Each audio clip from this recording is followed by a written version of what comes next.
Hello friends, ગઈકાલના લેક્ચરમાં આપણે જોયું કે જે ઇન્ડક્ટર છે તેને એસી પરિપથ સાથે જોડો, એસી સ્ત્રોત સાથે જોડો તો જે તેનો પ્રવાહ છે તે કેવો મળે છે, બરાબર છે. અને જે સ્ત્રોત છે તેના વોલ્ટનું સમીકરણ આપણી પાસે કંઈક આવું હતું.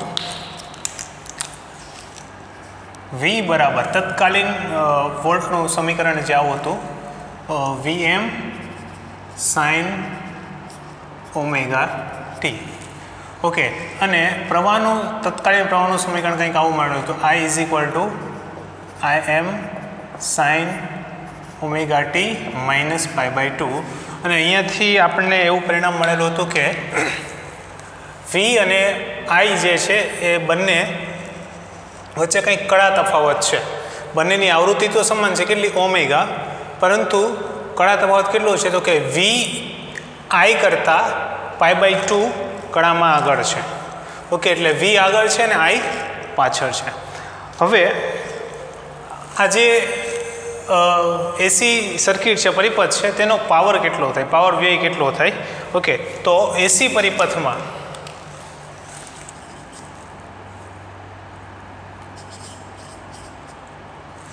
ઇન્ડક્ટરને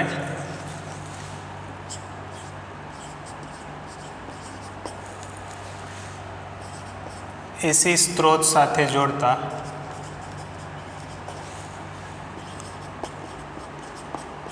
મળતો પાવર.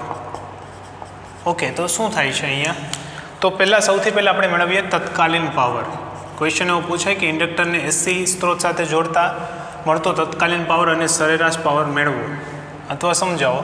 તો આપણે આ સમીકરણ મેળવવાનું થાય. તત્કાલીન પાવર તો P બરાબર શું થશે? તત્કાલીન પાવર P બરાબર I ઇન્ટુ વી. તો અહીંયા શું થશે? P બરાબર I શું છે અહીંયા? તો કે IM sin omega T minus π/2 into V બરાબર શું થશે? તો કે વીનું જે આ સમીકરણ છે તે મૂકો, VM sin omega T. Okay, sin omega T minus π/2 is equal to શું થશે? તો કે minus cos omega T into VM sin omega T. તો આ શું થશે? તો કે માઇનસ IM VM. જો sin omega T cos omega T શું થશે? તો કે sin 2 ઓમેગા ટી બાય 2. ક્યાંથી મળે છે આ? તો આપણી પાસે સમીકરણ છે sin 2 theta is equal two sin 2 sin theta into cos theta. Okay, તો 2 આ તરફ આવશે તો sin theta cos theta is equal two sin 2 theta upon 2. તો અહીંયા sin omega T into cos omega T બરાબર શું થશે? sin 2 omega T upon 2. Okay, તો આ મળી ગયું આપણને તત્કાલીન પાવર. આપણે આને લખી શકીએ -1/2 IM VM sin 2 omega T. આ તત્કાલીન પાવર મળે છે. સરેરાશ પાવર શું થશે? તો જે આ પરિપથ છે, એસી પરિપથ, ઇન્ડક્ટરને જ્યારે જોડીએ છીએ ત્યારે સરેરાશ power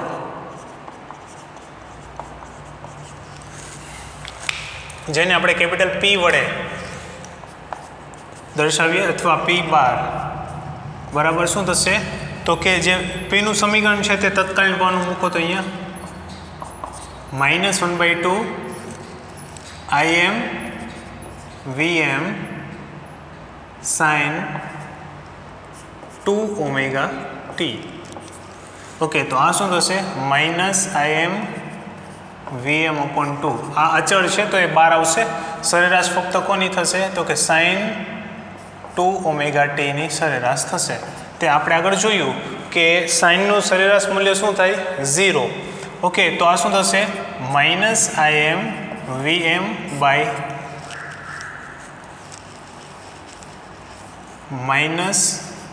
-IM VM by 2 into 0. કારણ કે સાઇન થીટાનું સરેરાશ મૂલ્ય શું થાય? 0. તો આની સાથે 0 ગુણીએ તો શું મળશે? 0. તો સરેરાશ પાવર કેટલો મળશે આપણને? 0. ઓકે, તો અહીંયા પાવર વ્યય થતો નથી.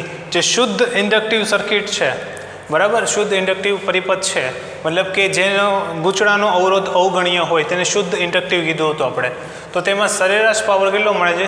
0. મતલબ એક સંપૂર્ણ ચક્ર દરમિયાન પાવર કેટલો થાય? 0. સરેરાશ પાવર આપણને 0 મળે છે, એટલે પાવર વ્યય થતો નથી. તો સરેરાશ પાવર 0 હોય છે, આ વસ્તુ સમજાવો તમને એવું કહે છે. ઓકે, તો અહીંયા આપણે શું ઘટના થાય છે એ સમજીએ. ઓકે, તો અહીંયા ઘટના સિમ્પલ થાય છે કે જ્યારે સ્ત્રોત ધન હોય છે, સ્ત્રોત વધતો હોય છે, ત્યારે શું થાય છે? તો કે ઇન્ડક્ટર જે છે તેનું આત્મપ્રેરકત્વ થાય છે, મતલબ મેગ્નેટાઇઝ થાય છે. ઘટે ત્યારે ડીમેગ્નેટાઇઝ થાય છે, બરાબર. એટલે જ્યારે મેગ્નેટાઇઝ થતું હોય, ચુંબકીયકરણ થતું હોય, ત્યારે સ્ત્રોતમાંથી ઇન્ડક્ટર પાવર લેશે. જ્યારે ડીમેગ્નેટાઇઝ એટલે કે વિચુંબકીયકરણ થતું હોય, બરાબર, ત્યારે શું થશે? ઇન્ડક્ટર સ્ત્રોતને પાવર આપશે. એટલે જેટલો લીધો હતો એટલો જ પાવર આપશે. એવું પછી ફરી બાજુ વિરુદ્ધ દિશામાં થશે, મતલબ જ્યારે ઋણ મૂલ્ય આવશે ત્યારે થશે કે ઇન્ડક્ટર સ્ત્રોતમાંથી પાવર લેશે અને ફરી પાછું પાવર આપશે. એટલે એમ કરવા જઈએ તો કુલ સરવાળો કેવો થશે? 0. 2 વાર આપશે, 2 વાર લેશે એક સંપૂર્ણ ચક્રમાં. ઓકે, તો એ શું થાય છે? તો એ આકૃતિ સાથે સમજાવો. એક ક્વેશ્ચન એવો બી આવે. ઓકે, તો એ આપણે આકૃતિ સાથે સમજીએ શું થાય છે. ઓકે, હવે આપણને એવું પૂછે કે શુદ્ધ ઇન્ડક્ટિવ પરિપથમાં જે ઇન્ડક્ટર છે તેનું ચુંબકીયકરણ અને વિચુંબકીયકરણ સમજાવો. ઓકે, અથવા એવું પૂછે કે તમને જે કુલ સરેરાશ પાવર છે એક ચક્ર દરમિયાન 0 હોય, બરાબર, તે આકૃતિ સાથે સમજાવો. ઓકે, તો શું થાય જુઓ. હવે અહીંયા પહેલાં આ સમજી લો કે આ બ્લુ લાઇન છે એ કેવી છે? વોલ્ટની લાઇન છે. ઓકે, મહત્તમથી લઈને ધીમે ધીમે ઘટે છે. રેડ લાઇન છે એ શેની છે? રેડ લાઇન તો કે પ્રવાહની છે, તત્કાલીન પ્રવાહની છે. જ્યારે આ રેડ ડોટેડ લાઇન છે એ ફ્લક્સ છે. ઓકે, આ બ્લેક લાઇન છે તે પાવર છે. હવે જુઓ શું થાય છે. 0 થી 1 ની વાત કરીએ. જે એક ચક્ર છે તેના કુલ 4 ભાગ કરી દીધા છે. એટલે સમય જે છે, કુલ આવર્તકાળ છે તેના 4 ભાગ છે. RT/4, RT/4, RT/4 ને RT/4. ઓકે, 0 થી 1 માં શું થાય છે કે વોલ્ટ જે છે તે ઘટે છે, બરાબર, અને પ્રવાહ જે છે એ 0 થી મહત્તમ થાય છે. જુઓ, આ 0 વેલ્યુ છે અને અહીંયા ધીમે ધીમે વધે ને અહીંયા મહત્તમ થાય છે. ઓકે, આ આકૃતિમાં જોવા જઈએ ઇન્ડક્ટરની, તો પ્રવાહ A થી પ્રવેશે છે અને B થી બહાર નીકળે છે. એટલે પ્રવાહ જેમ જેમ વધશે તેમ તેમ શું થશે? તો કે ફ્લક્સ વધશે. એટલે જે કોર છે તે શું કરશે? ચુંબકત્વ ધારણ કરશે. ઓકે, અંદરનું જે કોર છે ચુંબકત્વ ધારણ કરશે અને ધીમે ધીમે વધશે. ફ્લક્સ વધે તેમ તેમ એ ચુંબકત્વ બી એનું વધશે. એટલે આ જે રેખાઓ છે આ રીતે પ્રસ્થાપિત થશે. આ બાજુ નોર્થ, આ તરફ સાઉથ. ઓકે, ઠીક. અહીંયા વોલ્ટ અને પ્રવાહ જે છે એ બંને કેવા છે? પોઝિટિવ છે, બરાબર. વોલ્ટેજ અને પ્રવાહ બંને પોઝિટિવ, એટલે બંનેનો ગુણાકાર એટલે કે પાવર એ પણ કેવું મળશે? પોઝિટિવ. આનો મતલબ શું થાય કે 0 થી 1 માં પહેલા ભાગમાં શું થશે? તો કે 0 થી 1 માં પહેલા ભાગમાં જે ઇન્ડક્ટર છે તે સ્ત્રોતમાંથી ઉર્જા શોષણ કરશે, પ્રાપ્ત કરશે. ઓકે, 1 થી 2 માં શું થશે? 1 થી 2 માં પ્રવાહ ધન છે પરંતુ ધીમે ધીમે ઘટે છે. એટલે જેમ જેમ પ્રવાહ ઘટશે તેમ તેમ શું થશે? ફ્લક્સ ઘટશે. ફ્લક્સ ઘટશે એટલે શું થશે? તો કે ધીમે ધીમે જે ઇન્ડક્ટર છે તેનો કોર ચુંબકત્વ ગુમાવશે, વિચુંબકીયકરણ થશે. ચુંબકત્વ ગુમાવશે એટલે શું થશે? અહીંયા કે પ્રવાહ ધન છે, બરાબર, ઘટે છે પરંતુ ધન છે, અને વોલ્ટ જે છે તેનો વોલ્ટેજ, સ્ત્રોત વોલ્ટેજ જે છે એ કેવો છે? ઋણ છે, બરાબર. 0 થી મહત્તમ થાય છે ઋણ. ઓકે, એટલે શું થશે? એક ધન ને બીજું ઋણ, બંનેનો ગુણાકાર કેવો આવશે? નેગેટિવ. એટલે પાવર જે છે તે કેવો થશે? ઋણ. એટલે શું થશે કે જ્યારે વિચુંબકીયકરણ થશે કોરનું, ત્યારે શું થશે કે આ જે ફ્લક્સ ઘટશે એટલે આ રેખાઓ જે છે ધીમે ધીમે ઓછી થશે, ઘનતા એની ઘટશે. ઓકે, એટલે અહીંયા તે ઉર્જા ગુમાવશે અને સ્ત્રોતને આપશે. એટલે એવું કહી શકીએ કે 1 થી 2 માં આ ચોથા ચક્રમાં સોરી ચક્રના આ ચોથા ભાગમાં શું થશે તો કે ઇન્ડક્ટર સ્ત્રોતને ઉર્જા પાછી આપે છે. વાત સમજાણી બધાને? ઓકે, પ્રવાહ ઘટશે તેમ ફ્લક્સ ઘટશે એટલે વિચુંબકીયકરણ થશે. હવે શું થાય છે 2 થી 3 ની અંદર, તો 2 થી 3 ની અંદર પ્રવાહ જે છે વિરુદ્ધ દિશામાં વહન થાય છે. એટલે હવે અહીંયા પ્રવાહ જે છે બી થી એન્ટર થશે અને એ પરથી બહાર નીકળશે, ઉલટું થશે. શૂન્યથી ન્યૂનતમ ઋણ મહત્તમ એવું પણ કહી શકીએ. શૂન્યથી ઋણ મહત્તમ થાય છે એટલે પ્રવાહ જે છે એ બી થી એન્ટર થશે, એ થી બહાર નીકળશે, નોર્થની જગ્યાએ સાઉથ અને સાઉથની જગ્યાએ નોર્થ, કારણ કે પ્રવાહની દિશા ઉલટાઈ ગઈ છે. ઓકે, એટલે ફરી પાછું અહીંયા કોર શું થશે મેગ્નેટાઇઝ થશે, ચુંબકીયકરણ થશે, ચુંબકત્વ ધારણ કરશે. ઓકે, કોર જેમ પ્રવાહ વધશે તેમ તેમ એનું ચુંબકત્વ વધશે. બરાબર, બંને અહીંયા વોલ્ટેજ જે છે સ્ત્રોત વોલ્ટેજ એ ઋણ મહત્તમથી લઈને શૂન્ય થાય છે. બંને ઋણ છે, સ્ત્રોત વોલ્ટેજ અને પ્રવાહ બંને ઋણ, એટલે બંનેનો ગુણાકાર કેવો ધન. એટલે જે પાવર છે આ ચોથા ભાગમાં કેવો થશે ધન. એટલે ફરી પાછું પહેલાં જેવી જ ઘટના કે ઇન્ડક્ટર ઉર્જા પ્રાપ્ત કરશે. ફરી પાછા ચોથા ભાગમાં શું થશે તો કે ઋણ મહત્તમથી લઈને એટલે કે 3 થી 4માં પ્રવાહ ઋણ મહત્તમથી લઈને શૂન્ય થાય છે, ફ્લક્સ પણ ઘટે છે. એટલે ધીમે ધીમે શું થશે તો કે આ ક્ષેત્ર રેખાઓ ઘટતી જશે અને જે કોર છે તે ચુંબકત્વ ગુમાવશે. ઇન્ડક્ટર જે છે તે ઉર્જા પરત આપશે. કોને? સ્ત્રોતને. અહીંયા જોઈ શકીએ કે સ્ત્રોત વોલ્ટેજ 0 થી લઈને કેવો થાય છે મહત્તમ થાય છે, ધન છે, અને પ્રવાહ ઋણ છે. બંનેનો ગુણાકાર પાવર કેવો થશે તો કે નેગેટિવ. વિચુંબકીયકરણ થાય છે, ડીમેગ્નેટાઇઝેશન થશે. ઓકે, એટલે ઇન્ડક્ટર સ્ત્રોતને ઉર્જા આપશે. એટલે 2 વાર ઉર્જા પ્રાપ્ત કરે છે, બરાબર, અને બંને 2 વાર શું થશે ઉર્જા ગુમાવશે. એટલે કુલ સરવાળો કેવો થશે શૂન્ય. એટલે એક સંપૂર્ણ ચક્ર દરમિયાન ઇન્ડક્ટરની કુલ ઉર્જા સરેરાશ પાવર જે છે એ કેવો થશે શૂન્ય. ઓકે, તો અહીંયા ચુંબકીયકરણ અને વિચુંબકીયકરણની આ જે ઘટના છે શેમાં એસી પરિપથમાં, તે આપણે આ રીતે સમજાવી શકીએ છીએ. ઓકે, ઠીક છે. હવે આપણે અમુક એક્ઝામ્પલ જોઈ લઈએ. એક્ઝામ્પલ જે છે તે નોટ્સમાં આવશે નહીં, બરાબર છે. એ જે નોટ્સ છે તે મતલબ એક્ઝામ્પલ જે છે તે તમારે જાતે લખવાના, સ્વાધ્યાયના દાખલા પણ તમારે જાતે લખવાના, ગણતરી અહીંયા કરાવી આપવામાં આવશે, સમજાવી દઈશું આપણે. ઓકે, ઠીક. જોઈ લઈએ નેક્સ્ટ ક્વેશ્ચન. પહેલું ઉદાહરણ છે આપણું ઉદાહરણ 7.1. શું કીધું છે 220 વોલ્ટ સપ્લાય માટે એક વિદ્યુત બલ્બ 100 વોટનું રેટિંગ ધરાવે છે. તો પહેલું બલ્બનો અવરોધ મેળવવાનું છે, બીજું સ્ત્રોત વોલ્ટેજનું મહત્તમ મૂલ્ય, અને ત્રીજું બલ્બમાંથી વહેતા પ્રવાહનું આરએમએસ મૂલ્ય મેળવવાનું છે. ઓકે, હવે આરએમએસ મહત્તમ ને એવું લખેલું હોય ક્વેશ્ચનમાં, એટલે સમજવાનું કે એ પ્રત્યાવર્તી પ્રવાહનો ક્વેશ્ચન છે. ઓકે, અને બીજી વસ્તુ એ યાદ રાખવાની કે આ જે ચેપ્ટર છે એના ક્વેશ્ચન બહુ ઇઝી હશે, એના સમીકરણ આવડે એટલે ડાયરેક્ટ તમારે ન્યુમેરિકલ આવડી જશે. ઓકે, સૌથી ઇઝી ચેપ્ટર છે આપણું. તો સૌથી પહેલું શું કીધું છે કે 220 વોલ્ટ સપ્લાય માટે, તો આપણે અહીંયા જે આ રેટિંગ ધરાવે છે આ લાઈન પરથી આપણને કઈ કઈ માહિતી મળે પહેલાં એ નોંધ કરો. તો ઉદાહરણ 7.1માં જે બલ્બ છે તેનું આ સપ્લાય આપેલું છે, મતલબ આ શું આપેલું છે VRMS.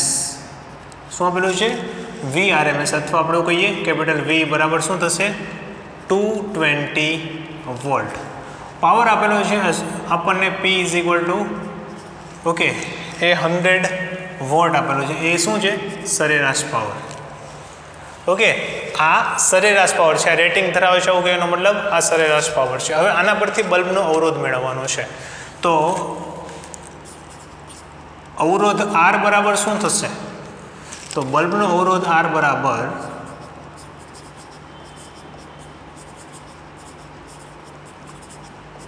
આપણા જે ડીસીના સમીકરણ છે તે લખીએ તો કે V² P. V²/R is equal two P, તો R is equal two V²/P. તો V કેટલું છે 220/100, તો કેટલું થશે 48400/100, તો આ કેટલું આવશે 484 ઓહ્મ. પાર્ટ બી પૂછેલું છે કે વોલ્ટેજનું મહત્તમ મૂલ્ય કેટલું થશે. વોલ્ટેજનું મહત્તમ મૂલ્ય શું થશે, તો કે વોલ્ટેજનું મહત્તમ મૂલ્ય તો કે વી એમ બરાબર √2 ઇન્ટુ વી અથવા √2 ઇન્ટુ વી RMS તો કેટલું થશે √2 ઇન્ટુ 220 1.41 ઇન્ટુ 220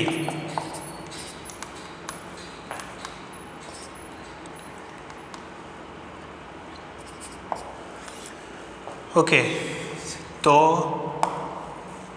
310 ઘણી જગ્યાએ આ એપ્રોક્સિમેટલી કેટલું લખેલું હશે 311 વોલ્ટ ઓકે તો આ મૂલ્ય થશે કેટલું 311 વોલ્ટ કોનું વોલ્ટેજનું મહત્તમ મૂલ્ય પાર્ટ સી શું કીધું છે બલ્બમાંથી વહેતા પ્રવાહનું RMS મૂલ્ય ઓકે તો એ ક્યાંથી મળશે તો કે P = VI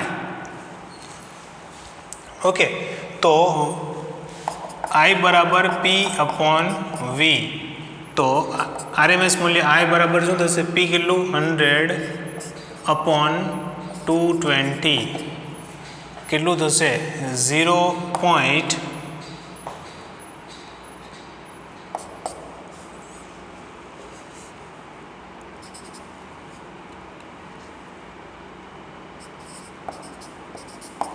0.454 એમ્પિયર ઓકે આ થઈ ગયો આપણો RMS પ્રવાહ તો સિમ્પલ જે આપણે સામાન્ય સમીકરણ છે તેનો જ ઉપયોગ કરવાનો છે બીજું કંઈ છે નહીં ઓકે સેકન્ડ એક્ઝામ્પલ જોઈએ શું આપેલું છે બીજું ઉદાહરણ કે 25 મિલી હેનરીમાં એક શુદ્ધ ઇન્ડક્ટરને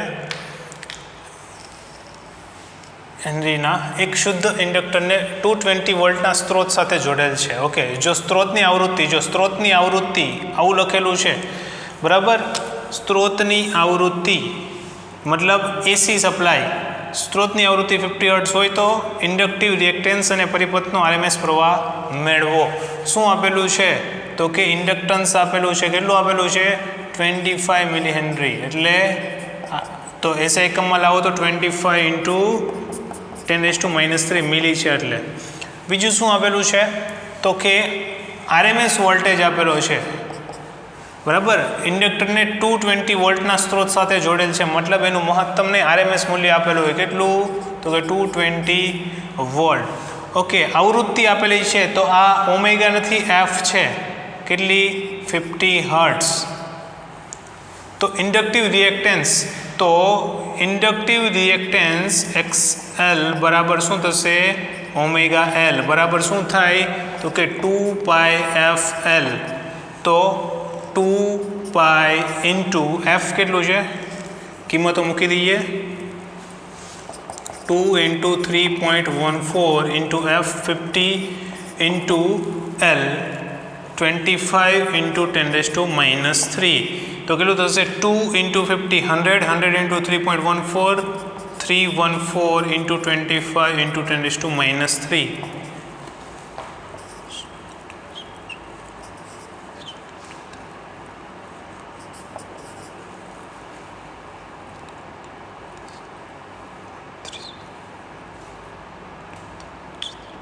ઓકે 7850 × 10⁻³ તો કેટલું થશે XL બરાબર 10⁻³ ઘટાડી દો તો શું થશે 7.85 ઓહ્મ આ શું થઈ ગયું તો કે ઇન્ડક્ટિવ રિએક્ટન્સ હવે પરિપથનો RMS પ્રવાહ ક્યાંથી મળશે ઓકે તો RMS પ્રવાહ આપણને XL મળી ગયો છે બરાબર VRMS આપેલું છે તો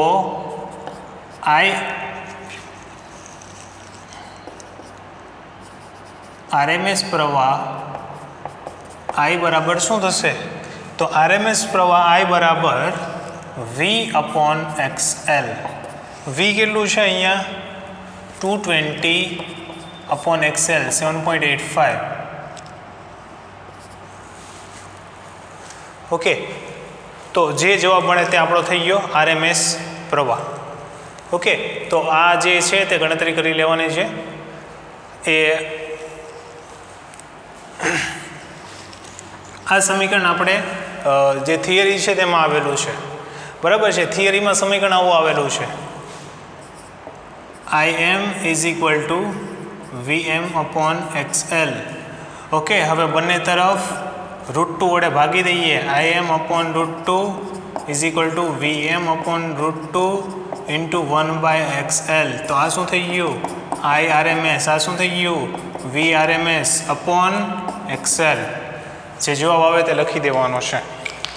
ઓકે, ઠીક. તો આ વસ્તુ યાદ રાખજો કે જે સંબંધ મેક્સિમમ માટે છે, મહત્તમ માટે છે, એ બધા સંબંધો આપણે RMS માટે પણ લખી શકીએ છીએ, બરાબર. સિમ્પલ, બંને તરફ √2 વડે ભાગી દેવાનું છે. ઠીક. તો આપણને શું મળી ગયો? RMS પ્રવાહ. આ ભાગાકાર કરી લેવાનો છે. સ્વાધ્યાયનો પહેલો ક્વેશ્ચન છે. શું આપેલું છે કે 200 વોલ્ટ 50 હર્ટ્ઝ એસી સપ્લાય સાથે 100 ઓહ્મ અવરોધ જોડેલ છે. ઓકે, અવરોધવાળી, શુદ્ધ અવરોધવાળી સર્કિટ છે. પરિપથમાં પ્રવાહનું RMS મૂલ્ય મેળવવાનું છે, મળી જાય, બરાબર. આ VRMS આપેલું છે, આ અવરોધ આપેલું છે, તો તેના પરથી આ RMS મળી જાય. ઠીક. હવે એક પૂર્ણ ચક્ર દરમિયાન ખર્ચાતો પાવર મેળવવાનો છે, તો એ પણ મળી જશે. ઓકે, સિમ્પલ, જે આપેલું છે તે લખી લઈએ કે આપણને આપેલું છે VRMS કેટલું? 200 વોલ્ટ. પછી આવૃત્તિ આપેલી છે F is equal two 50 hertz. Okay, ત્રીજું શું આપેલું છે? અવરોધ R બરાબર 100 ઓહ્મ. ઠીક.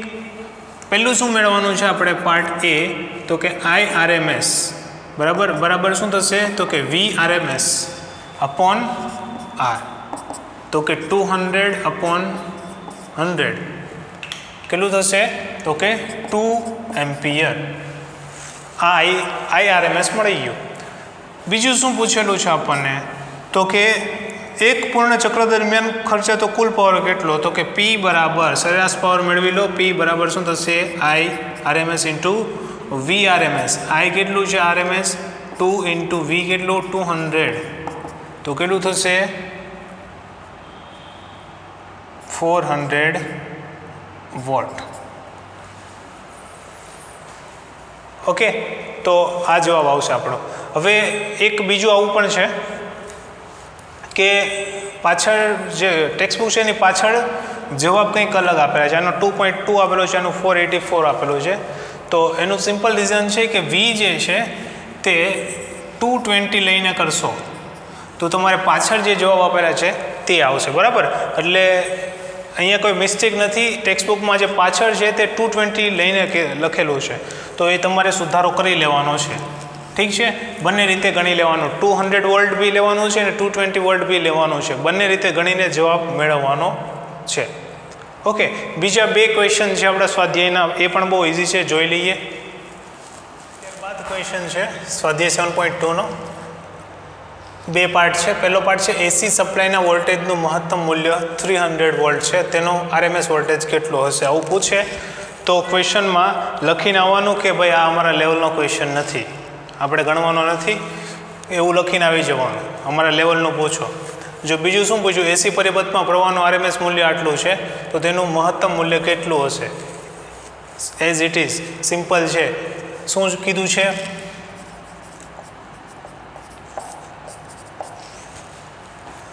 મહત્તમ મૂલ્ય V મેક્સિમમ કેટલું? 300 આપેલું છે.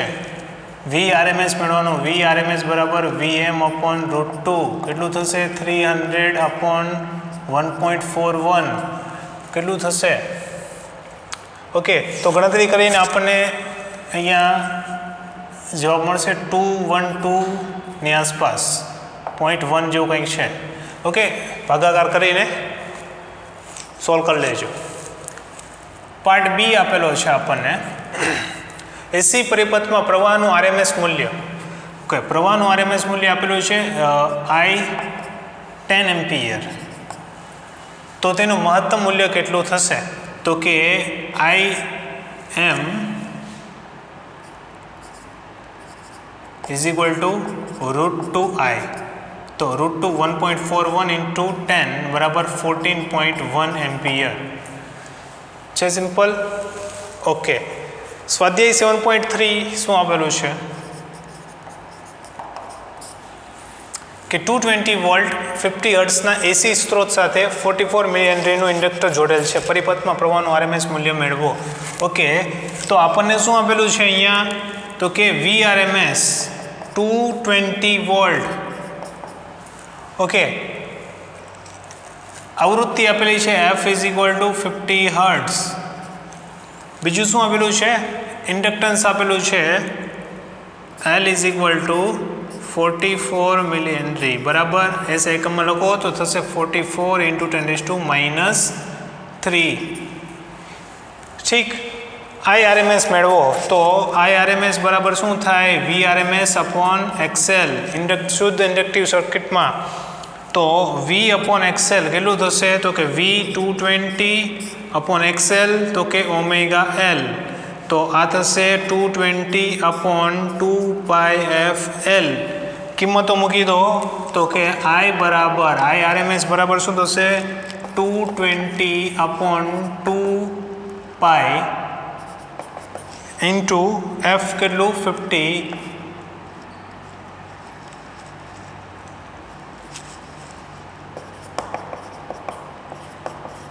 L કેટલું? 44 × 10⁻³ ઓકે, તો થશે 2 × 50 100 100 × 3.14 તો થશે 314 × 44 × 10⁻³ ઉપર જશે 10⁻+3. પછી આ થશે 22 × 10⁻4/314 × 44 10,000/314 × 2 કેટલું થશે? 628. ભાગાકાર કરો તો આન્સર શું આવશે? 1. ભાગાકાર કરી લેજો. બરાબર છે. આન્સર એપ્રોક્સિમેટલી 15.9 એમ્પિયર છે. ઓકે, તો સિમ્પલ છે. સમીકરણો આવડતા હશે તો આ ચેપ્ટરના ન્યુમેરિકલ બહુ ઇઝીલી આવડી જશે. આમાં કંઈ નવું નથી. જો આ જેટલા પણ ક્વેશ્ચન ઉદાહરણ કરાવેલા છે, ન્યુમેરિકલ કરાવેલા છે, એ તમારે જાતે નોટબુકમાં નોંધ કરી લેવાના છે. બરાબર. અને બીજું કે જે લાસ્ટ લેક્ચરમાં આપણે નોટ્સ નહોતી આવેલી પાછળથી, તો એ નોટ્સ ચેટ બોક્સમાં મૂકી દીધું છે. બરાબર. બી ગ્રુપવાળાને લેક્ચરમાં પાછળથી અટેચ કરી દીધું હશે, તો એ જોઈ લેજો. અથવા તમારા જે કાંઈ પણ ફ્રેન્ડ્સ હોય એ ગ્રુપમાં એની જોડેથી લઈ લેજો. ઠીક. ઓકે, તો નેક્સ્ટ લેક્ચરમાં આપણે કેપેસિટર જોઈશું. કેપેસિટરને જ્યારે એસી સર્કિટ સાથે જોડો તો શું થાય છે. ઓકે, કંઈ નવું નથી. ઇન્ડક્ટર જે છે તેના જેવું જ, પણ સેજ એક જ પોઈન્ટ અલગ છે અને અવરોધ જેવું છે. ઓકે, તો નેક્સ્ટ લેક્ચરમાં આપણે કેપેસિટરને એસી સાથે જોડીને જોઈ લઈશું. ઠીક. Thank you.